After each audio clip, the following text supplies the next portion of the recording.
It's cold. I live in Alabama. This is not supposed to be cold here. Hey everybody, welcome back to my YouTube channel. Today we're going to be talking about how to paint realistic clouds. Results from the web. I didn't ask you, Siri. Anyway, I'm going to be doing a video about how to paint realistic clouds. Now you guys apparently really liked my other video about how to paint realistic rocks, because that one's like my highest viewed video now, and at the time of recording this video it's pretty high. So I thought about doing this video because this is also something that I took a long time learning, and I want to help you guys out if you guys are struggling with this particular part of painting, and hopefully we'll be able to push past this and be able to paint some really amazing clouds. All right, enough of that. Let's get into this tutorial right here, how to paint realistic clouds. All right, before we start, I need to talk to you a little bit about clouds in general and how they work. Now, there's one thing you need to understand about clouds, and it's just like rocks. There is no shape that's exactly the same. So there's no set shape that you're gonna be like, that's a cloud, and if it's slightly different, you're gonna be a no, that's not. It's not like a portrait, because each individual person is unique to themselves. You have to get their proportions, their nose, their eyes, their mouth, the size of their face. You have to get it all perfect in order for you to be able to recognize that person. With a cloud, any shape goes. And I will prove it to you, just like I did in my How to Paint Realistic Rocks video. First up, we have some wispy clouds that are on a blue sky with just wind-blown clouds. Next up, we have some big, fluffy white clouds with the sun behind them and the rays streaming out. And then we have some sunset clouds that the sun is actually underneath them with some nice, beautiful golden peachy colors to give you that romantic sunset. And then we have some nice, just wind-blown, very thin and wispy clouds.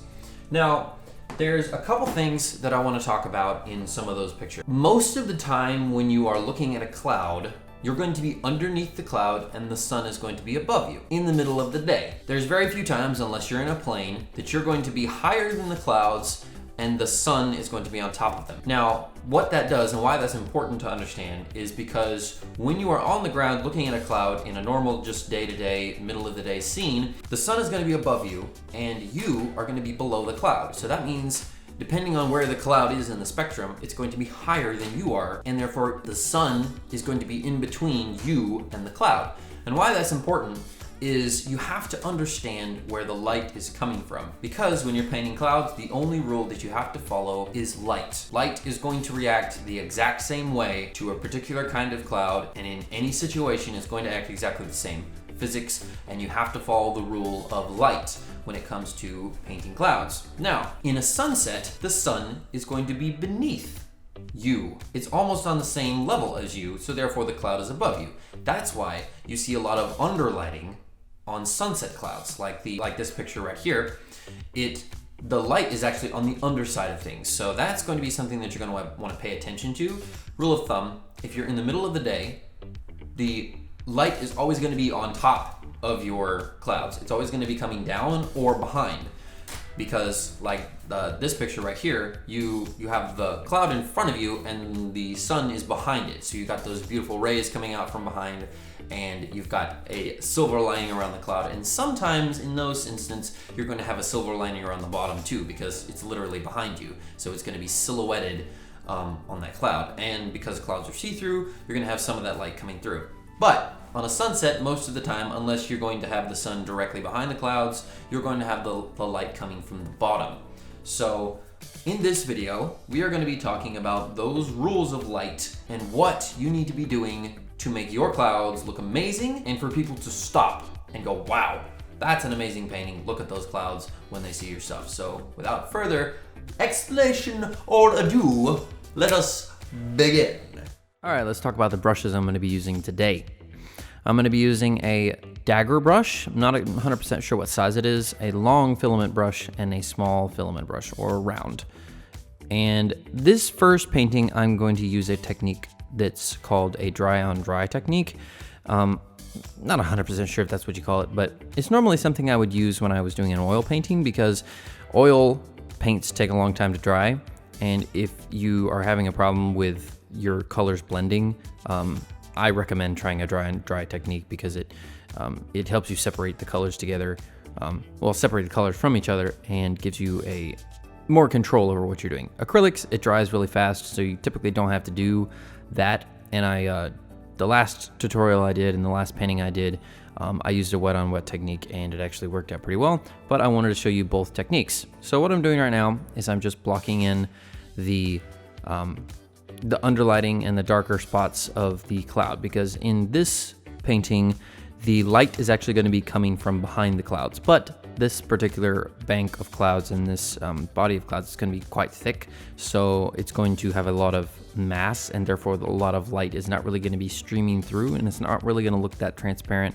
So that's why I had to add some pretty dark spots down at the bottom. Now, when I tried to just add some black and white together, it gave me a tone that was way too gray, so I actually had to add some of that ultramarine blue back into the paint, so it gave it a blue hue. Now, the reason why that's important is you want your clouds to look cohesive, and you want them to look like they are actually in the cloud, and you don't want them to look separated, because it's actually pretty easy to do that. And the reason why you're going to probably have a lot of blue in your clouds is typically, depending on where you are, you're going to be a pretty fair distance away from your cloud. So you're going to have a lot of atmosphere in between you and the cloud, which is going to give you a blue haze. Why the atmosphere is blue, I don't really know, but you can notice this if you're looking through a lot of atmosphere at some distant mountains. That's why they call them the Blue Mountains, is the water in the air, the moisture or whatever is making the atmosphere blue, is why far off things look hazy and smoky.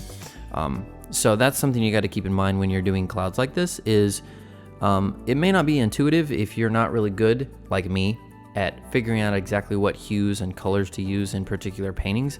Is to just remember little things like that. Rule of thumb, if you're looking at something that's really far away in nature, most likely it's going to have a blue hue if you're on a blue sky. Now, stormy clouds, they're typically more on the gray scale, and they don't really have a lot of blue in them, but if you have a blue sky, you're going to have a lot of blue. Now, what I'm doing right here is I'm doing what they call the block-in stage, and basically just kind of putting things where you want them, and not really caring if they've got the perfect texture and if they look perfect right now. And sometimes it depends on how you want to do the art that you're doing. A lot of people will wait to do the highlights to the very last, but sometimes I find, like here, I need to do the highlights just to figure out what I need to do and where the painting needs to go. Now, what I did right here is to soften up those edges, because clouds typically are pretty soft and they don't really have a bunch of jagged, hard edges. I took some very, very thin white paint and mixed it with a little bit of water, so it was actually relatively dry, but not too dry that it didn't start beating up on the canvas. And I just went over all the edges and smoothed it all out. Same thing I did here with these rays, is I just put some very thin white paint on the brush, and it was actually quite difficult. And I would suggest actually doing this when the blue is actually wet still, because the white will blend with the blue and it'll give you a smoother ray, and you won't actually be fighting against the texture of the canvas, because if you zoom in really close, you can see that the canvas is quite textured, and it will you'll have a problem with that. So I would actually recommend doing that when the blue is still wet. But all in all, I thought it came up pretty well, and I hope you like it. All right, on to the next tutorial. All right, this one I was actually not really happy with the way it came out, and I'm gonna talk to you about a couple of things that you don't want to do. Now, when you're doing a sunset painting, especially in acrylics, I would recommend doing a complete gradient. If you have like the blue at the top I'm doing right now, and it fades down into the orange, I would recommend complete painting the entire thing and making it a nice smooth gradient and a color change to the peach or whatever you want to do, and then painting the clouds over the top of the already painted background, because I was actually running into a lot of problems because I left the white spots in anticipation for adding the dark clouds in it, and it really didn't work out that well for me, and it actually took a lot longer than I anticipated, and it was relatively difficult for me to make it look right. I mean, I eventually turned it around and made it look relatively good, but it was just a lot harder for me to go back over the top of white, stark white with a dark cloud and make it look good, because the biggest challenge I feel like most people are going to have, and I'm kind of just speaking for myself at this point, is making your clouds look like they are actually in the sky. And what I mean by that is when you look at an image of like an actual photo of clouds, you aren't questioning whether or not they're real or not. But when you look at a painting of clouds and a couple of key things aren't done right, it will look like the clouds are 2D and they're not really in the painting and in the atmosphere. So that's the challenge that you're going to run into if you do this particular technique that I did right here, is it won't really look cohesive and it won't look like it's a part of your painting. And that's something that I really struggled with in this tutorial, and it actually was way harder than it should have been. Now, enough of that. We'll talk a little bit about the light. Now, as I mentioned at the first part of this tutorial, when you are looking at a cloud in the middle of the day, the sun is going to be above the clouds, which is going to give you a certain angle of light. In a sunset painting, the light is going to be most likely coming from beneath. So therefore you have to change the direction of where the light is coming from. And you're going to have a lot of underlighting, and you're going to have a lot of banks of clouds that are dark if they are in front of the sun, and then the underlighting, or some parts of them, are going to be either half lit and then silhouetted on the very, very edges, or kind of silhouetted, and a large portion of them are going to be bright. Now, the reason why that's important is the only one rule that you have to follow when you're painting clouds is light, and where the light is coming from. So I've said this before in my other videos, you have to identify your light source, and you have to be consistent within your painting as where the light source is coming from. So if you have the sun obviously shining on one side of one cloud, and then you forget which way the sun is coming from, and on the next cloud above it you make the light coming in from the other side, that's going to look really strange, and it's not actually going to I would suggest that it's going to ruin your painting, but who knows, maybe you can make it work. But that's the one rule I like to follow, is making sure it's very obvious which way your light is coming from. I thought this turned out pretty good. I felt like I could have done it better. Let me know if you guys want me to do a more in-depth tutorial on something that looks a little better with the sunset clouds, but I thought it was pretty good. All right, on to the last tutorial. All right, now this one I went with a completely blue canvas, and this actually worked out very well for me, and I was very proud of the way this came out. But I started adding some streaks of very thin clouds in this painting, and it ended up actually not working for me, and I really didn't like the way it came out, and I ended up deleting it with my brush. You can delete stuff in a painting, you just gotta do it right. It's real. Anyway, with this, I actually went just back over it with straight titanium white. And the reason why I did that is when I made the white very thin, it showed the blue through it. So it actually looked like it was blending and I had blue paint, but because the background was blue, it made it look very, very good. Now, I slowed it down to real time right here just to show you what kind of technique I'm using with my brush. This particular one, I wanted it to be kind of stark and pretty obvious that this one is going to be super realistic. And I'm just kind of tapping the canvas just to give it a nice texture on the edges, because of what I wanted this, the big formations of clouds. I'm not really good about all the different names for the clouds. I know that there's a million different names for clouds, but I'm not really good at that.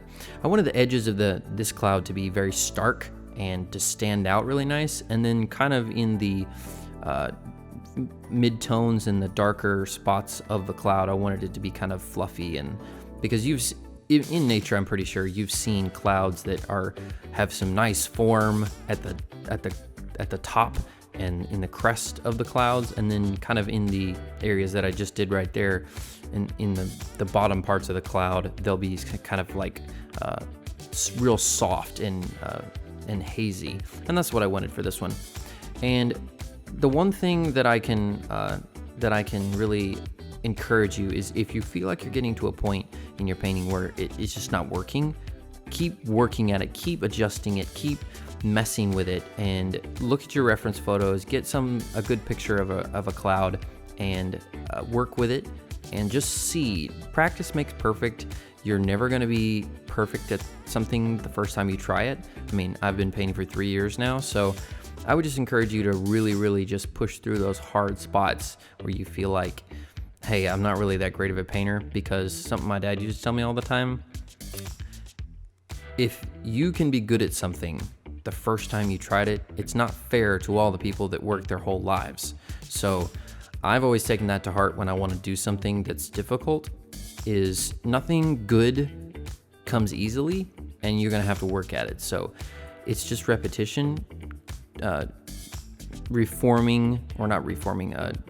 of refining your skills and working at areas in your painting that you feel like you have a problem with, and just pushing forward and getting better at those things, because practice makes perfect. So I really hope you have enjoyed this tutorial. Please leave a comment if you have a question. I'm always trying to find better ways of explaining things, and I actually really like the way this last one came out. I thought it did very well. So let me know what you think.